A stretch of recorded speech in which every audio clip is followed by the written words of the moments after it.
Өөрөөр хэлбэл нөгөө дөрвөн одоо юу гэдэг нь чөтгөртэй мөрхөл явахгүй гэдэгтэй адилхан дөрвөн чанар байдаг тийм. Миний хувьд аливаа юм. Тэр бол атаа хосол харан момог. Тэгэхээр би түрүү хэлсэн тийм ээ. Юу гэдэг атаа хосол харан момогийг хүүхэд байхад нь ёс заншил ахуй гарan засдаг. Ингэхлээр тухайн хүнтэй атаа хосол харан момог гэсэн дөрвөн юмыг засчээж яах нь төр юм уу оролдох байх надаа. Ер нь эртний ёсонд бол боолыг босгоор буу алхуул гэж тийм. Тэгэхээр боолыг босгоор буу алхуул гэдэг чинь энэ дөрвөн чанарынхаа боол болсон хүнийг төрийн босгоор алхууж болтгүй. Тэгэхээр чинь бид өнөөдөр тий хамгийн гол одоо төрийн зарчмыг баримталж байгаа юм уу? Өөрөлдвөл атаа хорсол харан момог гэж дөрвөн юм аа тий. Энэ дөрвөн одоо сул дорой чанарынхаа боол болсон хүнийг яах нь төрд оруулдаг байх нэ тий. Яг бол боол босгоор буу алхуул гэж. Тэгэхээр эн чинь юу хэлээд байна гэхээр манай одоо нийгэм чинь өөрөө тийм одоо манай ингээд одоо нийгмийн боловсролын сэтгэхүй соёл урлагийг ингээд харахаар энэ дөрвөн чанарыг л хөгжүүлээд байна л да. Бид нар өөрсдийнхөө бос хэлбэраараа соёл урлагаараа хүн болон атаа хорсол харан момог гэдэг дөрвөн чанарыг л хөгжүүлээд байна. Гэтэл энэ дөрвөн чанар дээр бий болсон нийгмийн одоо энэ тогтолцооноос ус төрд орж байгаа хүмүүс яах нь атаа хорсол харан момог нь бүр дээд зэргийн хүмүүсүүд нь ус төрд орох нь дээ. Ингэхлээр чинь өөрөөр хэлэх юм бол нийгэм гэдэг маань яах нь тийм ээ. Нэгд энийг хөгжүүлээд байгаа тохиолдолд улс орн нийгэм төлөвшөхгүй. Тэгэхээр хамгийн гол нь шийдэл гэж бид хэлсэнтэй шийдэл ямар ч үед байгаа. Энэ болохгүй үхээгүй бол тийм хүн ямар нэгэн байдлаар байлгүй байх. Гэтэл хамгийн гол нь тухайн шийдлийг авч явах гэж байгаа хүн өөрөө атаа хосол харан момог дөрвөн юм дарчихсан. Эсвэл энэ чанараа засцсан байхыг шаарддаг юм да. Тэгэхээр энэ атаа хосол харан момог гэдэг юмнаас энийг дарж чадсан хүн бол яах нь тэр шийдлийг зөв авч явж чадна. Эндээ автцсан хүн ямар ч зөв шийдэл байгаад авч явж чадахгүй л тийм. Ямар нэгэн байдлаар энэ дөрвөн чанар ямар нэгэн байдлаар нөлөөлөөд тэр хүн яах нь тэр улс орныг төлөөх гэсэн зөв шийдлийг авч явж чадахгүй байна. За мэдээж аливаа шийдлийг авч явахын тулд хүнийг одоо юу гэдэг нь төлөвшөл те одоо юу гэдэг нь төлөвшөл байхаас гадна мэрэгших гэж юм байна тийм ээ. Мэрэгшнэ гэдэг чинь одоо өнөөдөр жишээлбэл улс орныг удирдахын тулд бид нар хэлсэнтэй хүн ёс зүй гэж юм чухал байхаас гадна те нөгөө талаас ёс эрдэм гэж юм байна тийм ээ. Тэгэхээр ёс эрдэм суралцаагүй улс орныг авч явах гэхэд бол бас хэцүү тийм ээ. Тэгэхээр өнөөдөр эртний одоо манай өвгдийн мэрэгдийн ингээд бий болгосон төр ёсны эрдмийг суралцаагүй ээж төрийг авч явна гэхэлэр энэ эргэлзээд болчих. Яг л Чингис хааны хэлдгээр төр ёсыг мэдэхгүй ээж төрийг засах гэсэн нэдэм. Эхнэр эмнэлгийг мэдэхгүй ээж эцэгтэй заах байж шившиг гэж. Ингээд төрийн ёсыг мэдэж улс орныг засаглах ёстой. Гэтэл бид өнөөдөр төрийн ёсыг мэдэхгүйгээр зөвхөн хуулийн хүрээнд гэдэг нэрээр Монгол төр ёсны уламжил мөн чанаргүйгээр яг нь улс орныг удирдах гэхэлэр энэ маань болохгүй байгаа юм л да. Ийм эхлээд бид нар хэлсэн шүү дээ аливаа нөхцөл байдалтай юмг судлахдаа энэ зөв үү буруу юу? Зөв бол учир шалтгаан юу вэ? Буруу бол учир шалтгаан юу? Тэгвэл эн чинь нэгэнд буруу байгаа учир шалтгааныг олсон бол манай төрд юу дутаад байгаа юм бэ? Тэр дутаад байгаа юм нөхөж өгчөөд тэрний дараагаар төрийн засаглах ухаалсал ярина л да. Гэтэл нөгөө төрийн ёс, төрийн мөн чанар, төрд хүний ухамсар тийм ээ. Төрийн цааз дутаад байгаа болохоор төр маань яах нь засалж чадахгүй байна гэсэн. Нөгөө талаас Чингисхааны хэлсэг байдаг төрд цааз өгвөл усад ирээдэг гэж. Яг л Монголын хувьцааг авч явах нь заавал цаазондоо төрийн эргийг явуулдаг юм л да. Тэгэхээр чи нөгөө цааз байхгүй болохоор өнөөдөр хичнээн энэ хүнийг зөв гэсэн ч гэсэн аавал цааз байж хүн гэдэг чи яах нь төрийн цаазондор Монгол улсын хувьцааг авч явах хэрэгтэй. Өөрийнхөө хүсэл тэмүүлэлд ор биш шүү дээ тийм. Тийм учраас Чингис хааны хэлсэг төр цааз бол улсад ирээдэг гэж. Тэгээд хамгийн бас нэг юм одоо бас л Чингис хааны үг юм да. Чингис хааны үгээр тайлбарлая л да. Төрийн эрэг тоглоом биш, төрөл хэлгийн шоглоом биш. Өгүүлэх аваас ёс сахитхаа, үйлдэх аваас цааз тахтхаа гэж. Тэгэхээр өгүүлэхдээ ёсыг сахин үйлдэхдээ цааз гэдэг гэж байна да. Гэтэл Монголын хувьцааг та зөрчүүл те. Монголын хувьцааны эсрэг явах юм бол та ийм цааз хүртнэ гэж мэдчихсэн бол тэр цаазаас айнуу болгоомжлууд тэр цаазын дагуу Монголын хувьцаа авч явах нэ. Гэтэл нөгөө хувьцааг зөрчих дээдод хязгаар нь байхгүй юм чинь дээ. Өнөөдөр их хурлын гишүүнч засгийн газрын гишүүнч хэн нэгэн те тэр дээдод төрийн хүний хийж болох үйлдэлийн дээдод хязгаар нь байхгүй юм чинь өө сайхан одоо хүний эрэхтэй одоо шударгаас гэнэ юу гэнэ тэр дарчилсан ёс гэнэ тэрэн дээр ингээд дураараа ингээд явуулаад байна л да. Үгүй төрийн хэрэгт суралцаагүй, төрийн ёсыг мэдгүй, төрийн мөн чанарыг ойлгоогүй те төрийн цаазан дор биш байж Монголын хязгаар авч явна гэдэг чинь л өөрөө бидний хамгийн том одоо энэ цаг үеийн одоо юу гэдэг хамгийн том эмгэн л одоо энэ юм да тийм ээ. Бусдаар шийдэлтэй биш. Шийдэл бол ямар ч үйл байдаг. Ганцхан энэ шийдлийг те аливаа Монголын хувь зайны төлөөх гэдэг шийдлийг өнөхөр зөв бурууг нь тогтоосон юм уу? Зөв буй юм бол тэр зөвийг тийм ээ цаазаар бэхэлсэн юм уу? Яагаад гэвэл эртний нэг үг байдаг л да. Зарлиг үнэг цаазаар бэхэлсэн үү? Цааз үнэг амиараа баталсан уу гэж. Тэгэхээр аливаа Монголын хувьцааг авч явах тэр зарлагтай хүн чинь тэр зарлиг үнэн гэдгийг цаазаар бэхэлж шүү дээ. Цааз үнэг амиараа баталсан уу гэж. Энэ цааз үнэг. Тэгэхээр энэ чи юу хэлээд байна гэхээр эртний ёсонд бол одоо бид нар их айгүй сайхан хууль тогтоогч гэж яриад байна л да. Гэтэл эртний ёсонд хууль тогтоох ёс нь өөрөө цаазтай байсан. Энэ юу хэлээд байна гэхээр та хуулийг буруу тогтоосон тохиолдолд та цаазаа хүлээн хариуцлага хүлээн. Одоо тэр нөгөө хууль тогтооход процесс буюу тэр хууль тогтоох үйл явц нь цаазтай байсан тэр мөн чанарыг алдагдуулаад одоо юу гэдэг 92 онд хэсэг хүмүүс суугаад те ингээд цааз хийж өнцөөлөг хийчихлээ шүү дээ. Тэгээд тэр нөгөө хэрэг би энэ үндсэн хуулийг буруу хийсэн бол те би цаазаар ахуулна гэж мэдчихсэн бол хууль тогтоох процесс нь цаазтай байсан бол яалаа гэж юм уу юм болох юм. Яалаа гэж нь болохгүй юм гарах юм. Гэтэл анханасаа хууль тогтоох процессыг цаазгүй болгоцсон. Гэтэл эндээс чинь бүх Монгол улсын хувьцаа шийдэгдэж шин. Хэрэг бид нар rule of law буюу хуулийн засаглал гэж яриад байгаа бол хууль тогтоох процесс нь өөрөө цаазтай байх хэрэгтэй. Ямар цаазтай байх юм бэ? Нэг гаргасан хууль Монгол улсад аюул болсон тохиолдолд яг нь та одоо юу гэдэг хуулийн хариуцлага хүлээнэ. Эсвэл одоо юу гэдэг хууль цаазын дагуу таны одоо хувьцааг шийднэ гэдэг ч юм уу.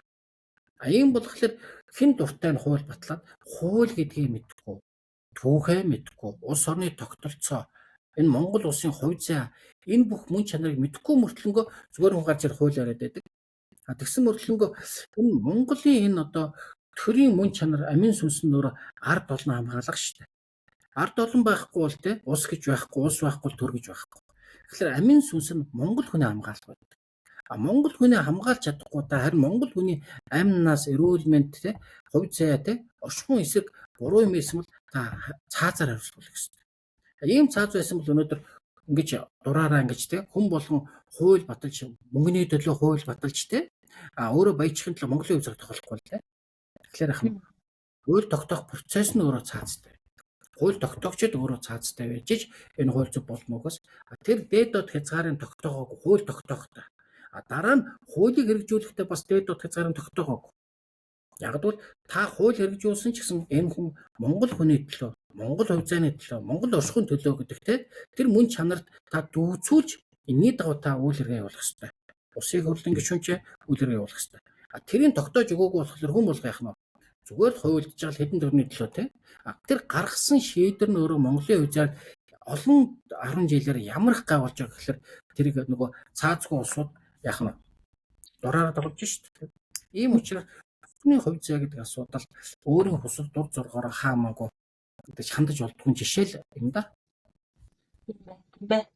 Тэгэхээр таны хэлсэн бүх ишлэлүүд одоо өвдөцийн бидэнд үлдээсэн бэлэн ийм загварчлал төр усаа ер нь төрийн ясыг яаж авах ёстой юм бэ гэсэн бэлэн загварчлал бидэнд бол байгаа юм байна шүү дээ тийм ээ. Тэр бүхнийг бид нар нөгөө 92 онд татсан яг одоо мөрдөд байгаа тэр үндсэн хуулинд нэгэн ч оруулаагүй юм байна гэж ойлголоо мөн үү тийм ээ. Тэгэхээр яалтгүй л бидэнд өгсөн байгаа энэ загварчлалыг бид нар илүү их гүнзгийрүүлж одоо тийм дэлгэрүүлж ярих, ойлгох. Одоо энэ дээр бас нэг ийм нэг тухайн үед Монгол төрд зүтгэж байсан өвдөцийн сэтгэлгээ, ухамсар, бие, оюун санаа нь бол шал өөр төвшөнд байсан л байх гэдэг нь л да тийм ээ. Яг өнөөдрийн бидэнтэй харьцуулах юм бол тэгэхээр яалтгүй энийг бид нар одоо яаж ингэж яг тэр хэмжээнд ойлгох вэ тийм ээ. Тэр энэ бол бас л нэлээд өндөр түвшний юм байх гэдэг нь л да. Өндөр түвшний юм гэхээр бас ингээд ахуйд нь суулгаад өгсөн энгийн юм байгаад байгаа юм шиг тийм ээ. Тэгээ бид нар нэг хөх амин чанар хөх өвгөд эдэр гэж яриад идгийн бас энэ утга учир нь цаана энд байдгийн болоо да. Энэ дээр юу гэж ямар тайлбар хийх вэ? Тэгэхээр нөгөө мэдээж бид нар чинь ямар ингээд гэнт ингээд агаар дээрс би бас үндэстэн биш шүү дээ. Бид нар асар нөгөө юу гэдэг төр чөсний уламжлал бол Монголоос илүү төр чөсний уламжлалтай бас дэлхийд дээр байх боломжгүй л дээ. Ягаад бол би давталж хэлээ. Төр гэдэг үг монгол хэлний үгийн санд байдаг болохоос дэлхийн нэг ч үгэнд энийг орчуулдод байх боломжгүй тийм ээ. Нөгөө талаас энэ таны турууны хэлдгээр нэг бодлын өндөр түвшнийх юм шиг тийм. Гэтэл энэ бол нөгөө аливаа агуум энгийн байдаг гэж тийм. Төрийн ёсыг ойлгохын тулд Чингис хааны дээр сургаал зарилгуудыг ойлгох хэрэгтэй л дээ. Гэтэл Чингис хааны сургаал зарилгыг бид нар нөгөө яагаад бас ойлгож чадхаа болчих вэ? Яагаад бол бид нар монгол хэлнийхээ язгуур үгийг мэдхээ болчихдог.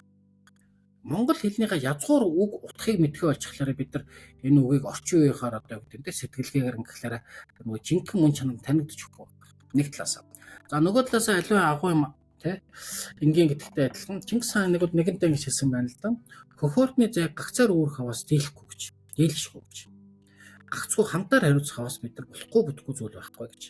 Тэгэхээр эндээс л ойлгомж гараад байгаа юм л да. Хэрвээ энтэй нэгд хөхөөртний зайг ганцхан үүрчих боломжгүй юм бол агуу Чингис хаан гэж хэлсэн байж хөхөөртний зайг гагцаар үүрэх хаваас дийлэшгүй гэж. Гагцгүй хамтаар хариуцах хаваас бид нар бүтэхгүй чадахгүй зүйл байхгүй. Тэгэхээр энэ чинь хамтын хариуцлага гэж юм байна. Тэр хамтын хариуцлага гэдэг юм чинь ямар ёс зүй, ямар мөн чанартай бий болд юм бэ? Энэ хамтын хариуцлага гэдэг чинь те бусдын төлөө бусдаас илүү одоо юу гэдэг чин хичээнгүү зүтгэдэг хамт олон хамтын хариуцлага те хамтын хүч гэдэг юм чи юу вэ? Нөгөө л яг нь үгний язгуурыг нөгөх юм хам гэдэг үгнээс л гарч ирээд байгаа байхгүй юу? Хам гэдэг үгний язгуураас хамтын хариуцлага тийм ээ? Хамт гэдэг чинь үгний язгуур хам байх нь шүү дээ. Хамтдаа бас л яг нь үгний язгуур хам хамгаалах гэдэг үгний язгуур хам гэж хэлж шүү дээ. Тэгэхээр чинь хамтдаа хамтын хариуцлага тий хамгаалах хамгийн сүүлд одоо юу гэдэг хамаг Монгол гэж тий. Хамаг Монгол гэхэлэр хамаг гэдэг үгний язгуур хам байхгүй. Тэгэхээр хам гэдэг үгний язгуураас хамаг Монгол хамтын хариуцлага хамтдаа тийм ээ гэсэн энэ утга гарч ирж шүү дээ. Ийм учраас энэ нэмий чинь нөгөө Чингис хаан өнөөдөр юу бий болгосон бэ гэхээр хөхөөртний зайг гагцаар үүрэх аваас дийлэшгүй гэдэг чинь энэ нэг хүн хэзээ ч энийг үүрэх боломжгүй. Харин бид нар те хамтаараа те хамтын хариуцлагаар үүрэх юм бол энэ тийм бас хэцүү зүйл биш. Чингис хаан энэ хамтын хариуцлагатай тэр мөн чанартай хүмүүсүүдийг нэгтгэж улс орныг те мандан бадраасан болохоос гэхдээ бадраахта дандаа хамтын хариуцлага. Хамтын хариуцлага гэж юу юм бэ? Энийг одоо эртний нэг одоо дүрм мөрт байдаг л да. Тэр юу гэхээр айл нь хариуцахгүй эргүүнд үн байхгүй, анд нь хариуцахгүй түнд нөхөр байхгүй, төр нь хариуцахгүй бол түнд ус байхгүй. Засаг нь хариуцахгүй төр дүрэн байхгүй гэж. Тэгэхээр энэ хамтын хариуцлага гэдэг хэлээд байгаас нэрэл айл нь хариуцахгүй аливаа хүнд үнц нь байхгүй. Хүн яагаад годомжинд буудсан хаягдсан ба. Тэр айл утга уг нь хариуцахгүй шүү дээ. Тэгээ хариуцахгүй тэр чинь ингээд годомжинд дарих уугаал ингээд явж шүү дээ. Тэгэхээр айл нь хариуцахгүй эргүүнд үн байхгүй. Анд нь хариуцахгүй түн нөхөр байхгүй. Тийм ээ? Яагаад бол тухайн хүнийх тийм ээ одоо анд нөхөр гэж юу юм бэ? Анд гэдэг чинь яах нь нөгөө нь андхаа дангарагч гэж хэлдэг. Нөгөө талаас хариуцдаг хүн байх нь ш. Энийг хариуцаж авч явдаг. Нөгөө талаас анд байж нөхөр бий болдог. Тэр чинь үлээ гэхэлэр анд нөхөр гэж чинь төр өнөхө дутууг нөхдөг гэсэн. Төгс хүн гэж байна. Тэгэхээр бид нар дандаа бие биенийхээ дутууг нөхөхдөө хамтын хариуцлагаар нөхдөг. Заашаал энэ гар юм бол энэ нь хөл юм байна, энэ нь толгой юм байна, энэ нь хөл. Гэтэл бид чинь нийлээд цулаараа те улс орныг авч явдаг болохоос дан гар авч явахгүй, дан хөл авч явахгүй те, дан зөрөгч авч явахгүй. Одоо бидний энэ хэрэгтэй 5 зулаг гэх чинь те одоо юу гэдэг зүрх уушиг одоо те илэг одоо юу гэдэг чинь хамтын хариуцлагатай хэлтэй. Гэтэл энийг нэгийн тэрнээс нь илүү гэж үзэх боломжгүй. Одоо зүрхийг бөөрнөөс илүү гэж үзэх юм уу? Бөөрийг уушигнаас илүү гэх юм уу? Уушиг хотоодноос илүү гэх юм уу? Ягаад гэвэл энэ эрхтнүүдийн нэг л байхгүй хүн өхөн.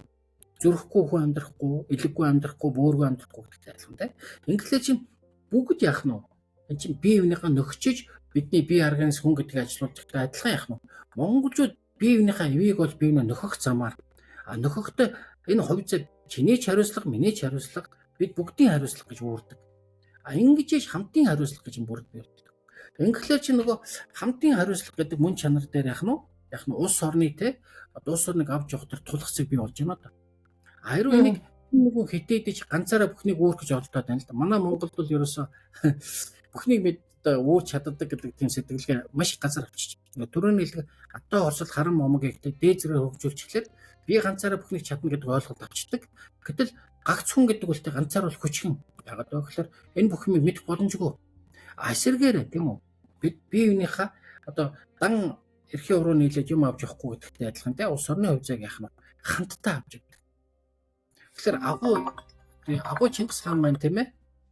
Агуу Чингис хаан бүх орны заяаг гагцаар өөрөх аваас дийлэшгүйгээд хэлчихэд байхад бид өнөөдөр те Чингис хаанаас илүү болсон юм шиг би ганцаараа гэдэг. Тэгэхээр энэ ганцын үзэл санаа гэдэг чинь өөрөө тийм аюултай байхгүй. Ганцын үзэл санаа гэдэг. Тэгэхээр энэ ганцын үзэл санаа гэдэг чинь юу гэхээр би ганцаараа бүхнийг чадна, би бусдаас илүү те өөрөөр хэлбэл хорвоо ертөнцид намайг тоож эргэж байгаа юм шиг тэр хандлагаас яах нь бүх болтгоо мэхэлдэг.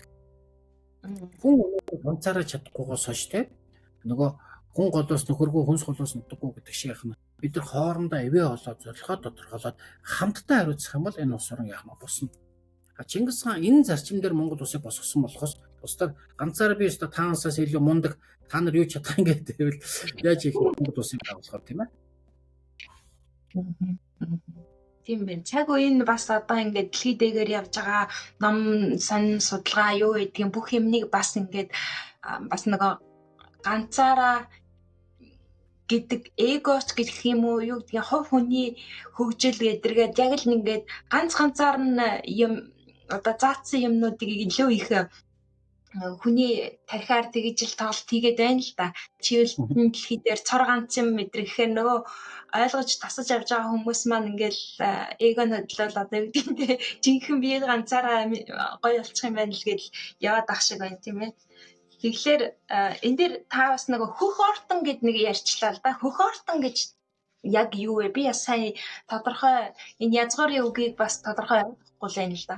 Хөх ортон гэхээр юу хэлдэг юм бол яг хөх ортон гэдэг маань өөрөө яг зарим хүмүүс энийг бол одоо хөх толботон гэж хэлдэг, зарим нь хөх зарлагтан гэж хэлдэг, зарим нь хөх тамхтан гэж хэлдэг. Ер нь хөх ортон гэдгийг бол олон талаас харж болох байх л да. Гэхдээ энийг нөгөө эртний одоо судаг бичснээр бол те нөгөө ингэж хэлсэн байдаг.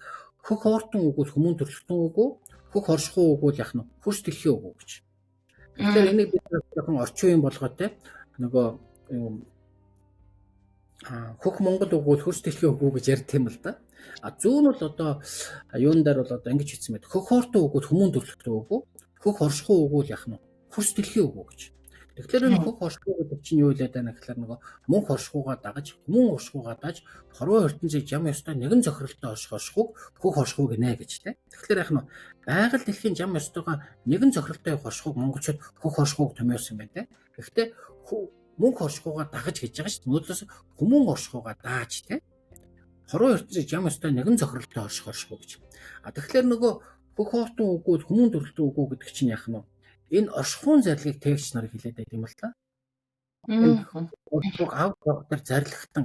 Тийм учраас энийг заримдаа хөх хоортон гэхэлэр тамхтан, толботон, хөх толботон, хөх тамхтан, хөх заяатан гэдэг олон янзаар байдаг тийм хөх хоортон гэж. Тэгэхээр яг хоо ингээнээр хэлэх юм бол одоо бидний энэ ген гэж хэлээд байгаа бидний мах цус яснаас өвлөгдөж ирсэн юм чинь оршихуйн зарлаг багхгүй. Дээр бол одоо Монголоор бол одоо Монголын язгуурын 5 овог тийм одоо мөнх хөхт ингээд тангарах ам өчгөө өгсөн гэлээ тийм. Өөрөөр хэлбэл энэ оршихуйн заяаг бид нар сахиж явнаа хамгаалж явнаа гэж тийм. Тэгэхээр чинь хорвоо ертөнцийн оршихуй гэдгээс бүх юм эхэлнэ. Өнөөдөр савшим ертөнц гэдэг чинь юу юм бэ? Энэ савшим ертөнц байж бид нар амьдарч байгаа шүү дээ. Тэгэхээр энэ савшим ертөнц гугаас үдчих юм бол хүн байтгаа ямар ч амьд бодгаал амьдрахгүй тийм. Тэгэхээр энэ оршихуйн заяаг тэ сахиж амьдрнаа гэдэг тэр ам өчг чи юу вэ? Энд чинь өөрөө монголчуудын тэр дээд мэн чанар хэлээд байгаа юм л та. Зүгээр нэг одоо хүн төрөөд мэдлээд ингээд нас урчт юм биш. Энэ байгаль дэлхийн савшин ертөнц оршин тогтнож байгаа тохиолдолд энэ оршихуйн заяаг авч явна гэж. Тэгэхээр чинь энэ хөх оршихуйн заяаг авч явах зарлагтан. Тэгээд энэ өгсөн ам өчг нь яах нь ам өчг нь яах нь энэ өөрөө ам өчг нь зарлаг болоод зарлаг нь замнал болоод сүүлдээ энэ замнал нь монголчуудын заяа болсон юм гэж тийм. Тэгэхээр бидний заяа гэдэг чинь те Тэнгэрээс хамгаалагдсан ч гэж одоо хэлдэг. Энэ маань энэ оршихуйгаас сахиж хамгаалж байгаа. Ийм л учраас нөгөө хөх хоортон үгүүл хүмүүн төрлөختөө үгүү, хөх оршихуй үгүүл хөрс дэлхийн үгүү гэж. Энэ яг бид түрүүдэн те бид нар нөгөө хөх оршихуйг төр ойлгохгүй болохоор их нэ. Хөх Монгол үгүүл хөрс дэлхийн үг гэж. Ягаад бол утга нь бол нэг тийм алдагдсан зүйл биш л дээ. Ягаад бол хөх оршихуй гэдэг хөх монголчууд л авч явдаг болохоор. Ийм учраас энэ хөх хоортон гэдэг чинь энэ иймэрхүү энэ оршихуйн заяаг хамгаалах тийм одоо заяатай зарлагтай тэр хүмүүсүүдийг л одоо юу гэдэг хэлээд байна гэхүү тийм ээ. Зөв. Ааха тийм байна. Ойлголт авлаа. Баярлалаа. Нөгөө одоо энэ оршихуйг хамгаалахын тулд өвгдөөс тодорхой хэмжээгээр их засаг хуульч гэдэг юм уу? Ер нь бидний амьдралын хэв маяг ийм байх ёстой юм бэ шүү гэд бас нэг ийм ахуй амьдралынхаа хэв маягийг ингээд соёл болгоод үлдээсэн нэг юм байгаад байгаа шүү дээ. Тийм нүүдлийн соёл гэж бид нар өнөөдөр яриад байгаа тийм ээ. Энэ яг нүүдлийн соёл гэдгийг өнөөдөр бид нар ямар хэлбэрээр хүлээж авч ойлгож яг юунд зорих юм? Яаж энэ өнөөдрийнхөө энэ орчин үеийн амьдралтай хослуулахын таны бодлоор? Нүүдэл гэдэг маань өөрөө юу бас дахиад бид нар нөгөө 13 дугаар зуун нүүдэл гэдгийн цаана юуг ойлгодог байсан юм бэ те? За эгэр нүүдэл гэдэг чинь бид нар одоо хавар жаанаасаа зуншлагаасаа намарж уулж гэдэг. Энэ бол яг нь монголчууд одоо жилийн 4 улир 4 удаа нүүдэлдэг шүү дээ. Тэгэхээр байгалийнхаа жам дагаж нүүдэлдэг те. Өвөл намарж хаварж зуншлага те. Яг үүнтэй адилхан нүүдэл гэх юм бол энэ эгэл хүмүүний те жам өснийхөө амьдралынхаа нүүдлийн нүүдэл гэж хэлдэг. Нөгөө талаас их нүүдэл гэж ойлголдог. Их нүүдлгүүд монголчуудын хувь зайны эргэлтийг хэлдэг. Ер нь бол одоо төрийн эргэлт гэж ойлголдог л да. Төрийн эргэлт гэхэлэр орчин үед ягаад ч юм одоо засгийн эрхээ булаах гэж ойлгоод байдаг. Уулын дээртэй огт хамаагүй. Төрийн эргэлт гэдэг чинь Монголын хувь зайны эргэлтийг хэлж байгаа. Монголын хувь зайны 200 жил, 400 жил эсвэл те одоо юу гэдэг 600 жил нэг л болдог юм багхгүй. Тэгэхдээ тэр чинь монголчууд нөгөө цагаараа авах, цаг л өгөөр авахгүй гэдэгтэй адилхан аливаа хувь зайгаа эргүүлэхдээ төрийн мөн чанарт тэр хувь зайны шилжилтийг хийдэг юм л та. Өнөөдөр ч гэсэндээ бид нар нэг л одоо социализмаас болоод капитализм руу шилжиж байгаа юм бол эсвэл одоо ингэ аливаа шилжилт хийж байгаа юм бол те тэрний цаана Монголын хувь зайны эргэлт болж ийн гэдэг нь таар нь монголчуудынх нь төрийн эргэлтийг яах нь төрийн мөн чанараар хийхийг хэлдэг. Гэтэл нөгөө бид нар нөгөө төрийн эргэлт засгийн эрх булаах гэж байгаа юм шиг тийм буруу ойлголт ингээд тэмэрлээд байна. Нөгөө талаасаа энэ нөгөө нүүдэл гэдэг маань өөрөө тийм ээ. Их нүүдэл гэдэг чинь өөрөө яг л одоо юу гэдэг монголчууд хувь зайны эргэлтэд болдог нүүдлүүд байхгүй. Их нүүдэл гэдэг чинь хувь зайны нүүдлийг хэлж байгаа. Бид нар Мандан Мадрах цаг үедээ тийм энэ чинь нүүдэл шүү дээ тийм. Мандан Мадрах өөрөө нар мандаж байгаа үед нэг нүүдэлтэй. Тэгээд нарны хэлж буурж ин тийм буураад ирэхлээр ах нь одоо юу гэдэг бас нэг нүүдэлтэй. Харуу бүрүү одоо бодоод ирэхлээр ах нь бас дахиад нэг нүүдэл болно. Энд чи юу хэлээд ирэхлээр нөгөө мандан буурах зам ёс нь бол яг нь мөнх тэнгэрийн зам гэж те эзэн мөг Чингис хаан хэлдэг шүү дээ. Мандан буурах мөнх тэнгэрийн зам аа гэж те. Харин өнөөдөр Монгол мохш үгүйг мөнх тэнгэр таалах үзэг гэж. Ягаад бол мандан буурах бол тэгтээдгүй мөнх тэнгэрийн зам бах. Мандах үедээ мандан буурах үедээ буурна. Гэхдээ энд монголчуудын мандах үедээ буурах үедээ нэг л агуу чанар байдаг. Тэр нь Чингис хаан хэлдэг хөх Монгол мохш үгүйг мөнх тэнгэр таалах үзэг гэж. Ягаад бол монголчуудын мохшгүй метршгүй чанар дээр яах нь энэ нүүдэл чи явдаг. Тэр нүүдлийг заавалгүй сайн муу бүх юм тохиолдно. Ер нь аливаа нүүдэл хийж байгаа дандаа хувь зайны сорилтууд ирнэ. Гэтэл тэр сорилтуудыг нөгөө мохшгүй метршгүй чанараар монголчууд давж хардаг те. Тийм учраас энэ нөгөө нүүдэл чинь соёл гэдэг чинь юу юм бэ? Энэ бол одоо их нүүдэл гэдэг талаас харах бол хувь зайны нүүдлийн соёл юм байна. Ягд бол ихтэй дэргүү цаг цагаар сахилгуур авахгүй. Мандах үе байна, буурах үе байна. Тэрэнд яг нь энэ чинь өөрөө хувь зайгаа алдахгүй нүхийг хэлээд байгаа. Өнөөдөр одоо бид ойролцоогоор нэг одоо 200-300 үндэстэн байлаа гэж бодъё те улс ч юм уу да. Хэдэн мянган үндэстэн байжгаад хэдэн үлдчихвэ. Тэгвэл өнөөдөр одоо ч Монгол гэдэг үндэс язгуураа хадгалсан. Монгол гэдэг өөр нэг хэсэг хэлтэй, соёлтой те өв төг соёлтой Монгол гэж үндэстэн байна да. Бид нар энийг хадгалаад үлдсэн байна шүү дээ. Алдаагүй байна. Тийм ээ? Тэгвэл хичнээн уус одоо манччин уус гэхэд аль хэзээ уусаад алга болцсон. Манч үндэстэн гэж хаана байгаа? Унжийн төг соёлгүй төвхөндөг тэмдээсэн учраас тэр үндэстэн алга болцсон биш. Бид нар оршиж байна. Тэгэхээр энэ альва нүүдэл суудал болох үед яах нь энэ дотор чи яадаг тийм ээ? Энэ дотор чинь монголчууд нөгөө хөх Монгол мохш үгүй мөнх тэнгэр таалах үзаа гэдэг. Тэр мохшгүй чанар нь уян үед байж. Энэ мохшгүй чанар дээр монголчууд ямар ч хүн сорилтуудыг давж хардаг. Ийм учраас нүүдэл чинь хувь зайны нүүдэл гэдэг талаас харна те. Их нүүдэл гэж хэлвэл те. Харин энгийн нүүдэл гэвэл одоо амьдралын нүүдэл гэж чинь те. Тэгэхээр нүүдэл чинь соёл гэдэг чинь те ямар ч үед хувь зайгаа бат авч явах тэр соёлыг хэлж байгаа. Тэр бидний өвгдөөс магадгүй биднээс өмнөх одоо өвгдөөс мань энээс илүү хүн сорилттой тулж ирсэн юм уу? Энээс бага сорилттой тулж ирсэн мэдгүй. Гэхдээ өнөөдөр бид оршиж байгаа нөөрөө те энийг баталгаа авахгүй. Яаж нүүдэлсэн хувь зайгаа атгаж те хувь зайгаа алдахгүй. Ингэж нүүдлээ. Тэгэхээр магадгүй 1000 жилийн дараа ч юм уу 100 мянган жилийн дараа ч гэсэн Монгол ортонгод хөх ортонгод ингээд суугаа ярьж ивэл бид нар өөрийгөө биелүүлсэн л байна. Тэгэхээр эн чинь өөрөө их юм одоо энгийнээр хэлэх юм бид нар 60-аас 60-д те Монголын хувьд умгаахгүй авч явах нь бидний үүрэг багтгүй. Одоо бид нар 17 дугаар 60-д амьдарч байна. Энэ 17 дугаар 60-д амьдарч байгаа 60-ны үүрэг гэвэл энэ 17 дугаар 60 Монголын заяа унтарч те сууж болохгүй шүү дээ.